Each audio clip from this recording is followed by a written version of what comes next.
The Big 12 has a team that's ranked in the top 10 nationally, but they weren't supposed to be there. What does that say about us? And is it a bad thing? This is a really weird Locked On Big 12.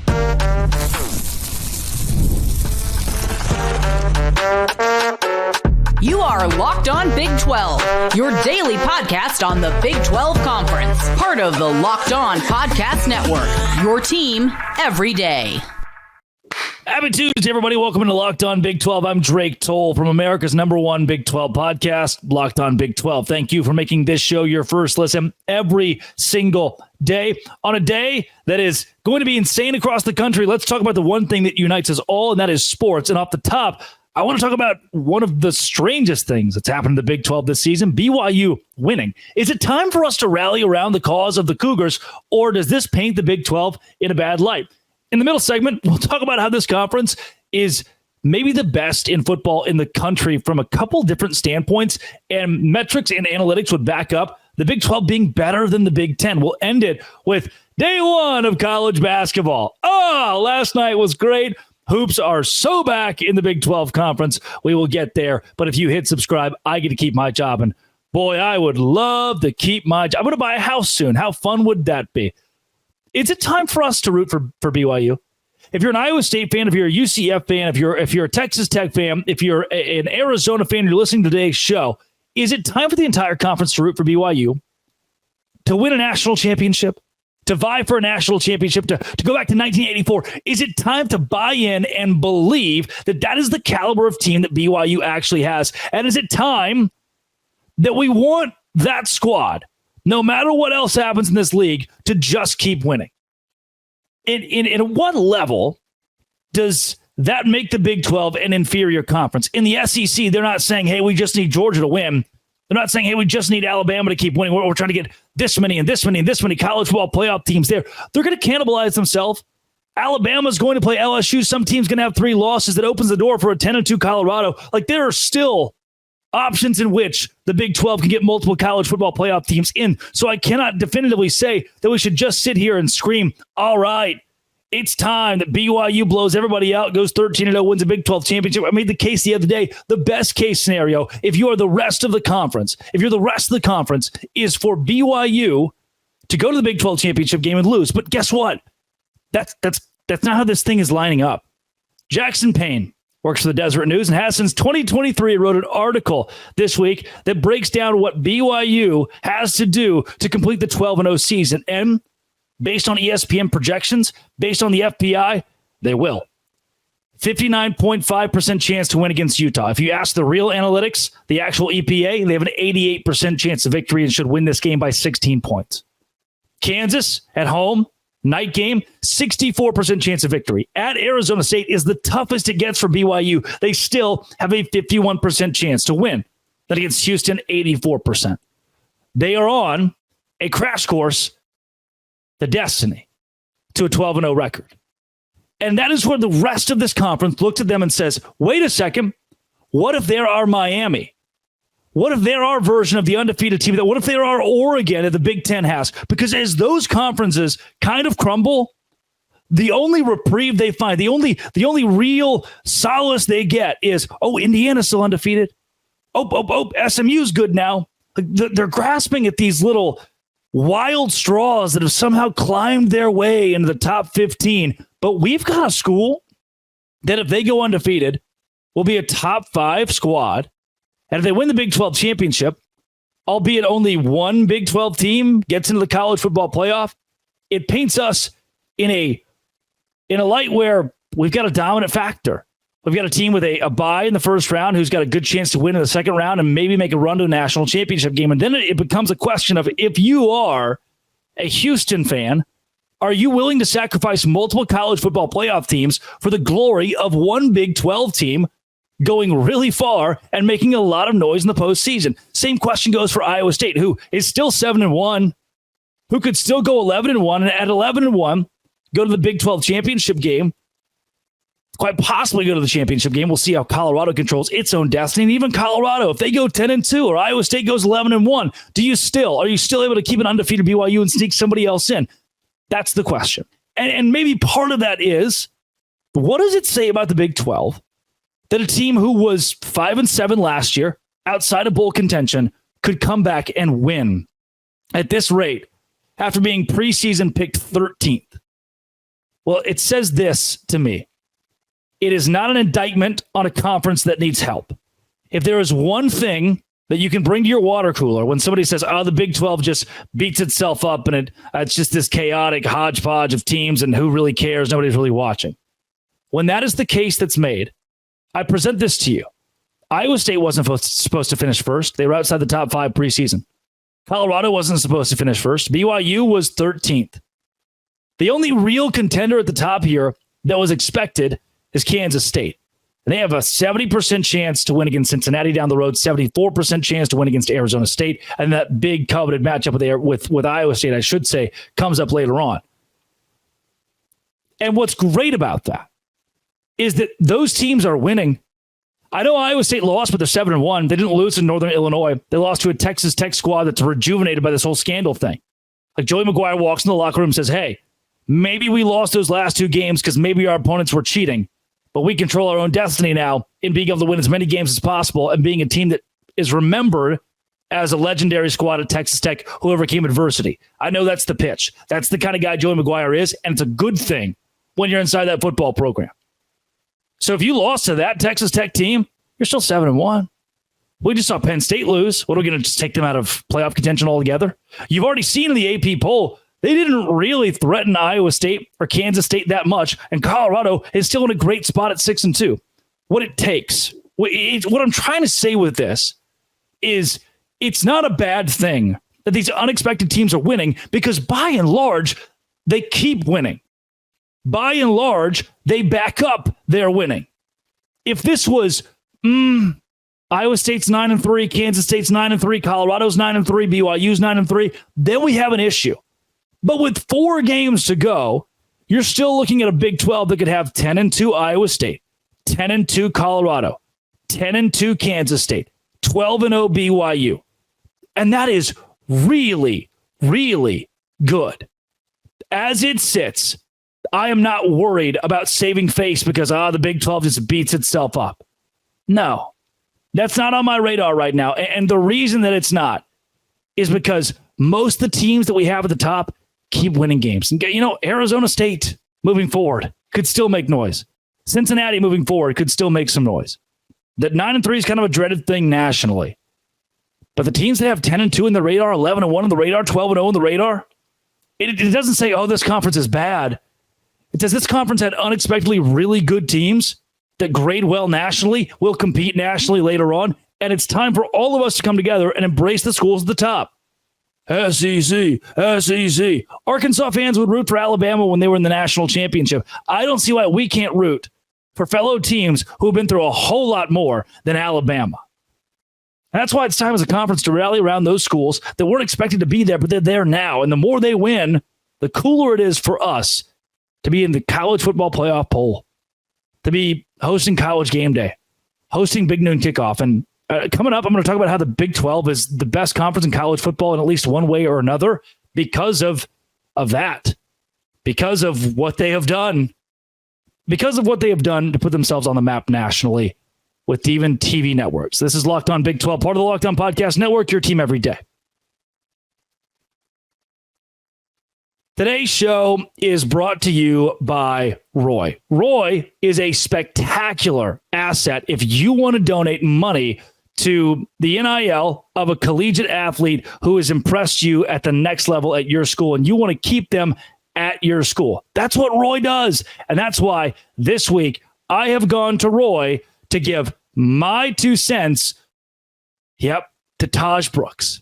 Taj Brooks is very good at football, and I'm going to give him $100 through Roy. Yeah, unlike collectives, you know exactly where your money is going. The best part, it's risk-free. If the athlete transfers or doesn't deliver the content you want, you get your money back.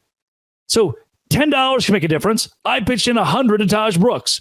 Pay today, celebrate tomorrow. Your support sets your team up for success. Plus, don't miss out on an exciting giveaway. Win 2 tickets to any game in November. If you enter referral code Locked On, you're entered. And if you're already on Roy, Any contribution to an athlete's campaign also gets you entered automatically. No purchase necessary. Void where prohibited. Download Roy. Join the NIL game with no subscriptions and no fees. Be sure to check us out on Instagram, Facebook, and X at Roy_return on you for more info.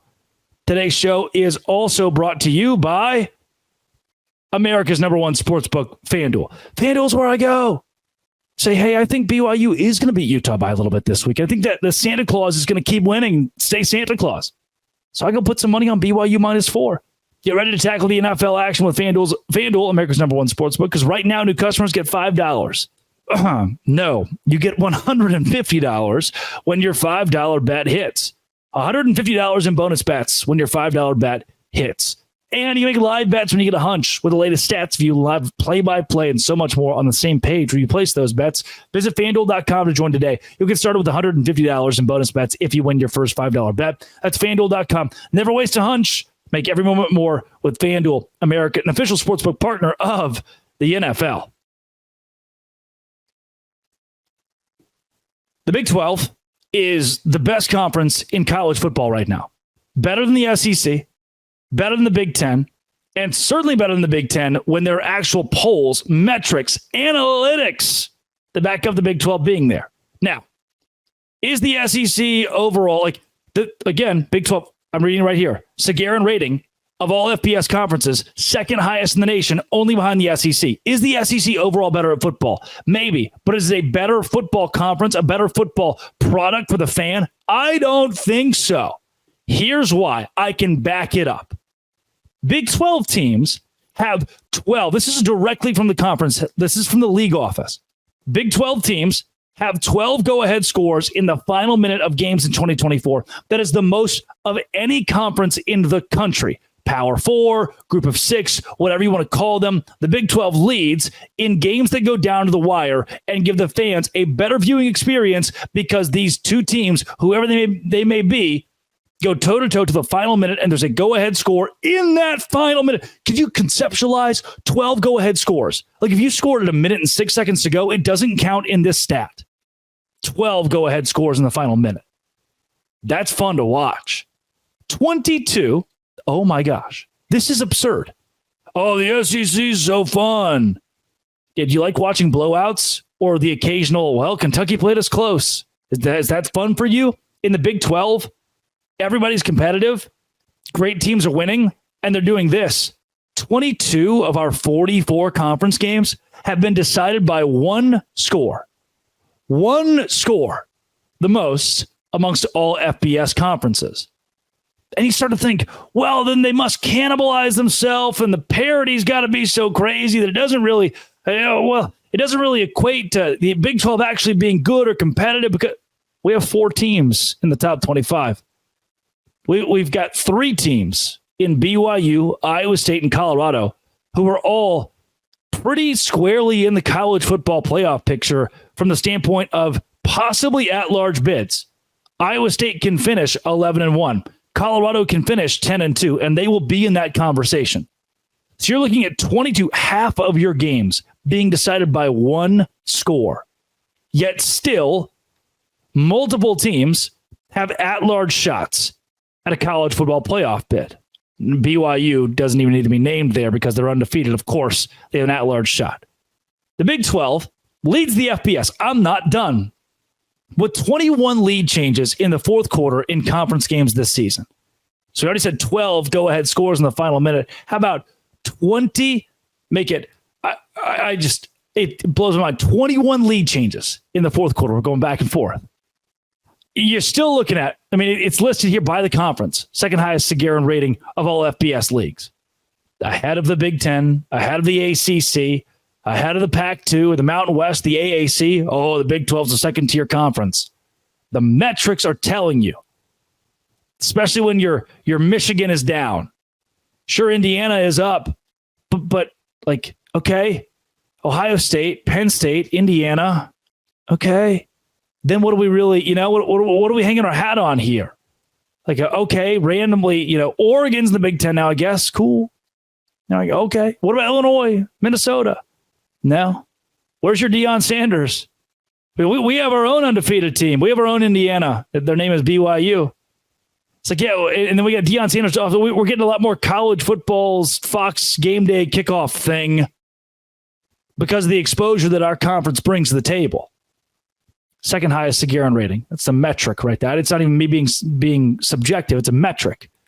14 of the 16 Big 12 programs. I don't even know. How do I tell you this without getting chills?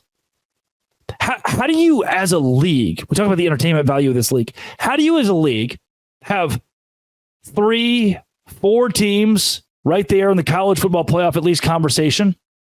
You say that and you go, okay, I can see how you piece that together. What if I told you we had 14 teams in the college football playoff conversation? You'd say, what? No way, that's real. Listen to this. 14 of the 16 teams are still in mathematical contention for the Dr. Pepper Big 12 football championship entering week 11. Holy cow. What? 14 teams can still win the league and go to the college football playoff. That means you somehow have hope. Probably. Oklahoma State does not. Sorry.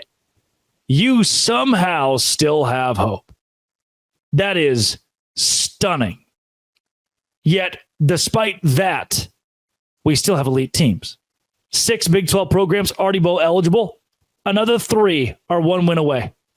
We're right there. I mean, through week 10, 6 bowl eligible, and we could grab 9 pretty quickly. 8 teams in the Big 12 conference, separated by just 2 conference losses. Hence those 14 out of the 16 Big 12 programs still in contention for the Big 12 title. Fox Big Noon Kickoff, Lubbock, Texas for Colorado, Texas Tech. The fourth time the Big 12 has hosted Fox's Big Noon Kickoff. That rocks. People are taking notice. BYU, one of just 5 undefeated FBS teams through week 10. Told you. We got a school at the very top that's representing this conference in a way that none of us could have possibly expected. BYU, Iowa State, K-State. Wait, 2 of those teams just lost, right? All 3 of them rank in the top 20 in ESPN's FPI strength of record still, despite K-State's loss to Houston and Iowa State's loss to Texas Tech and K-State's blowout loss to BYU. They're top 20 in strength of record in the country. Big 12 players, this is crazy, dude. I love the conference gave me this because it's awesome. Big 12 players have rushed for 175 yards or more in a game 9 times this season. 175 on the ground. What happened to your Big 12 that, throws for 9 touchdown passes and has no defense? We're running the ball. That leads the nation 9 times for 175 yards. No other Power 4 conference has more than 4 175-plus rushing yard performances. And last but not least, the conference has 5 teams in the top 10 of Power 4 in rushing yards per game. That's good. That's the mark of a conference that can have parity and some chaos, still have really good teams, and still be really good at the whole football thing. Coming up, basketball is back on Locked On Big 12, part of the Locked On Podcast Network, your team every day. Today's show is brought to you by Z-Biotics Pre-Alcohol. Look, Halloween night, man, I went out. Now, I only had a couple of beers, but I'll tell you what, I did want to wake up the next morning for my 6 a.m. flight and be not feeling great. Z-Biotics Pre-Alcohol Probiotic Drinks, the world's first genetically engineered probiotic, was invented by PhD scientists to tackle rough mornings after drinking. Here's how it works. When you drink alcohol, it gets converted into toxic byproduct in the gut. It's this byproduct, not dehydration, that's to blame for your rough next day. Pre-alcohol produces an enzyme to break down the byproduct. Just remember, make Z-Biotics your first drink of the night. Drink responsibly. You'll feel your best tomorrow. Go to zbiotics.com/LockedOnCollege. Be like me on Halloween. I woke up the next morning from my flight feeling great.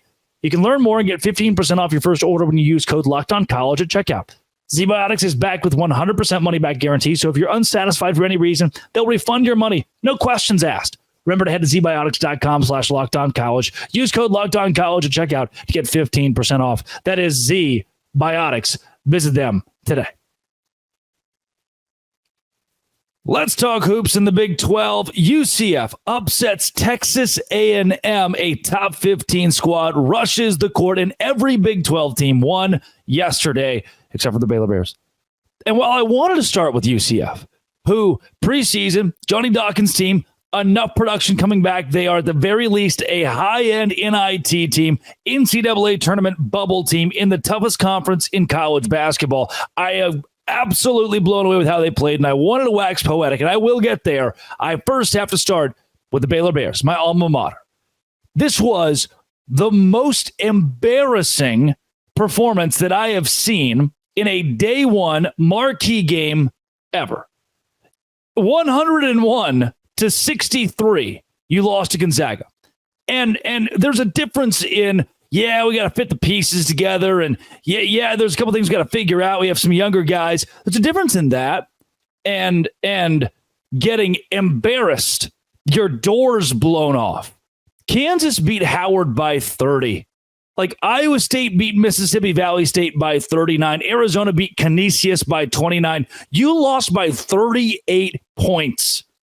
You're the number 8 team in America. Have some shame.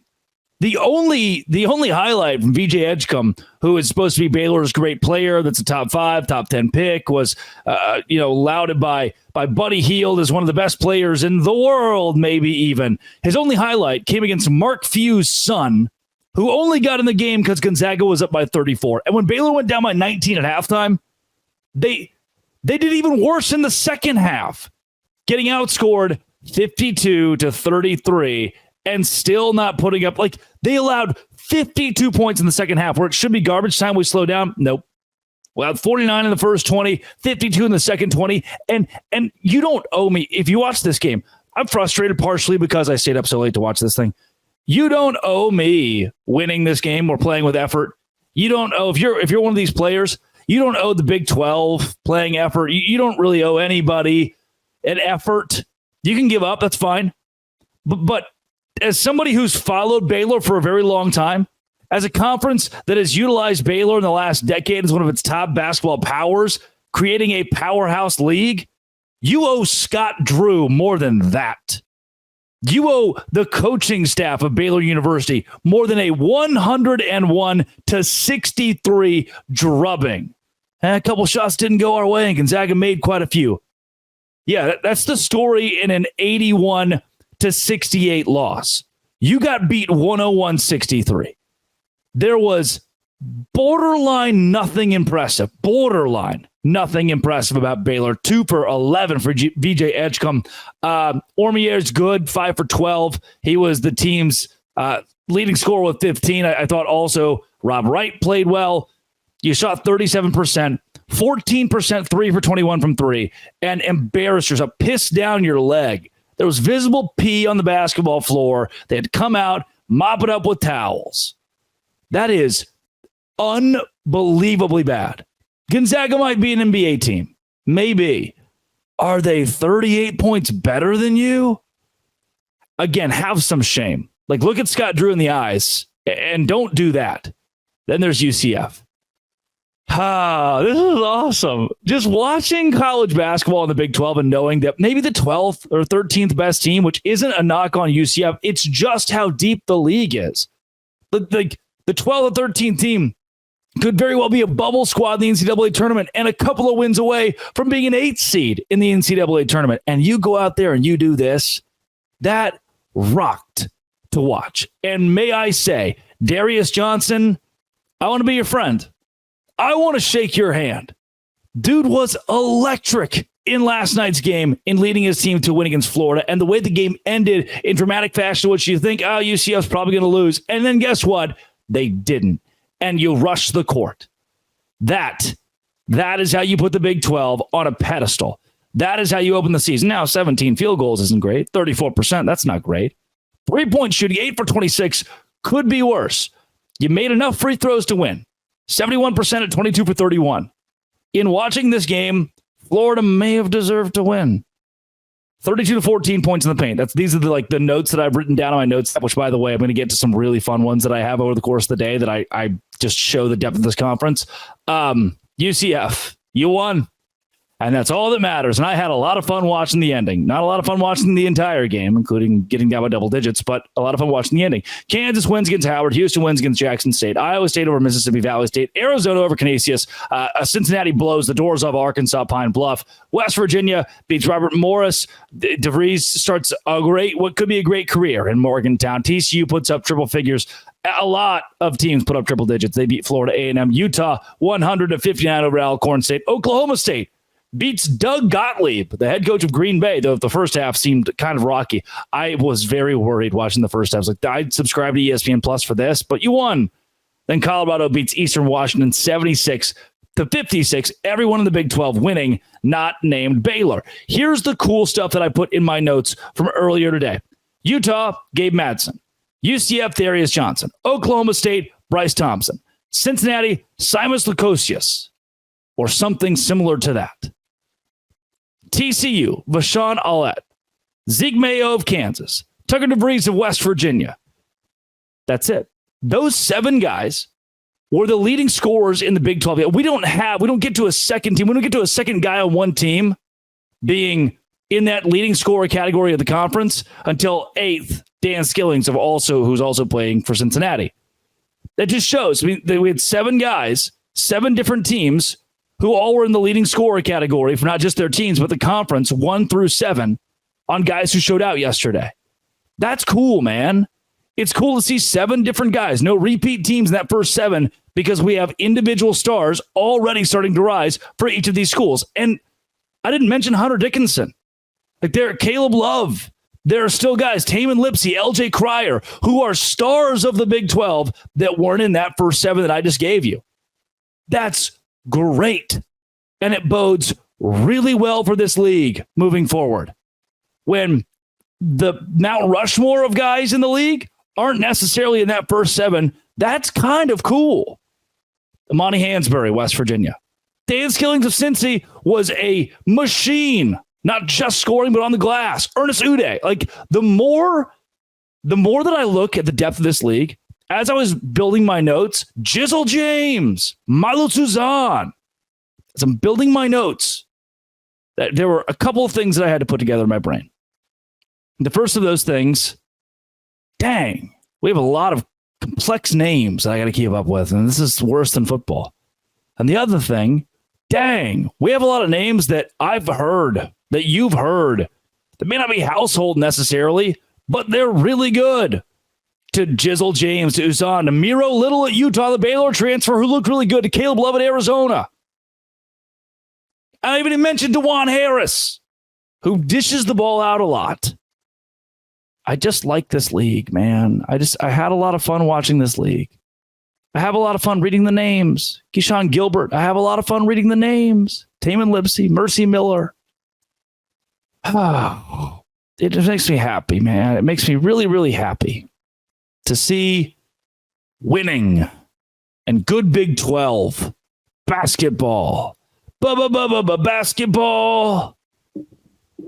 It's one of my favorite parts of the year. BYU plays today. A couple teams play today, which is fun. I'm going to enjoy that. I had fun last night except for Baylor. That was horrendously bad. Oh, Drake, you're being mean. Look at the score. This has been It Always Will Be. Come back tomorrow for more. Let's talk BYU, Utah. I stayed up till 1:42 to watch that Baylor. This has been It Always Will Be. Locked on. Thanks for making it your first listen every single day. Dose Grande.